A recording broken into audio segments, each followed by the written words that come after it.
Bonjour et bienvenue à la Minute du Conseil en Gestion. Je suis Philippe Igori et pendant plus de 25 ans, j'ai accompagné plusieurs centaines de créateurs et de repreneurs d'entreprises dans le cadre de la préparation de leurs projets et de la réalisation de leurs dossiers financiers pour aller convaincre le banquier de leur accorder un financement bancaire ou pour tout simplement valider la viabilité de leur projet entrepreneurial. Il y a 5 questions à se poser dans le cadre de ce dossier financier et on va mettre en face de ces 5 questions des outils du dossier financier que sont le plan de financement, le compte de résultat prévisionnel. Est-ce que mon activité sera à l'équilibre et est-ce que je vais pouvoir rembourser le banquier? Et quel est mon seuil de rentabilité? C'était une question que nous avons abordée dans le cadre de la dernière vidéo. Aujourd'hui, cette vidéo sera dédiée au plan de trésorerie. Qu'est-ce que le plan de trésorerie? C'est un outil du dossier financier qui permet de valider que la trésorerie est à l'équilibre sur les 12 premiers mois de l'année. Donc, c'est un outil qui a une durée plus courte que le compte de résultat prévisionnel sur 3 ans.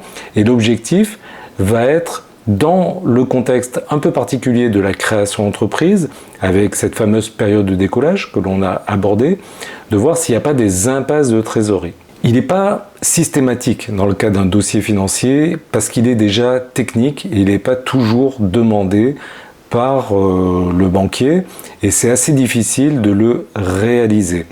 Par contre, il est très intéressant quand on a une saisonnalité dans l'activité avec des périodes de forte activité, des périodes d'activité basse, et il est également intéressant quand on a une phase de décollage. La phase de décollage, c'est la période qu'il faut pour arriver au régime de croisière, et l'on risque sur les premiers mois de dépenser alors qu'on n'a pas d'activité, et c'est important de veiller aux équilibres financiers, et c'est le plan de trésorerie qui va permettre de valider le respect de ces équilibres financiers.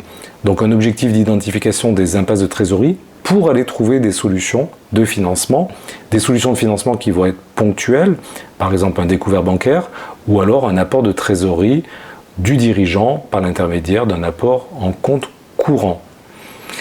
La méthodologie est un petit peu technique, on va aller prendre le compte de résultat prévisionnel et on va le mettre en forme dans le cadre d'un plan de trésorerie, donc avec une périodicité mensuelle, et on va identifier les entrées, les encaissements. Par rapport au compte de résultat prévisionnel, ces encaissements seront TTC. On va également identifier les décaissements qui seront TTC. Donc on va intégrer l'impact de la TVA. C'est ce qui rend technique un petit peu le plan de trésorerie. Il va également y avoir dans ce plan de trésorerie des éléments qui ne sont pas des éléments de compte de résultat. Par exemple, les investissements réalisés, le décaissement des investissements réalisés vont être positionnés dans les besoins. Ce n'est pas un élément du compte de résultat. Ils vont être intégrés dans le compte de résultat par l'intermédiaire de l'amortissement, la répartition du coût d'acquisition sur la durée d'utilisation. Un autre élément qui a un flux de trésorerie mais qui n'est pas un élément de compte de résultat, c'est le remboursement du capital de l'emprunt. Quand je rembourse mon banquier, il y a dans la mensualité des frais financiers et le capital de l'emprunt. Les frais financiers figurent dans le compte de résultat, mais le capital de l'emprunt, c'est le remboursement du dette, n'y figure pas. Il y a donc des éléments de discordance. Si je veux m'assurer que mon plan de trésorerie est juste, il va falloir que la trésorerie que j'estime à la fin de la première année soit identique à celle qui figure dans la première année du plan de financement. C'est un élément de validation. Le chiffre doit être identique.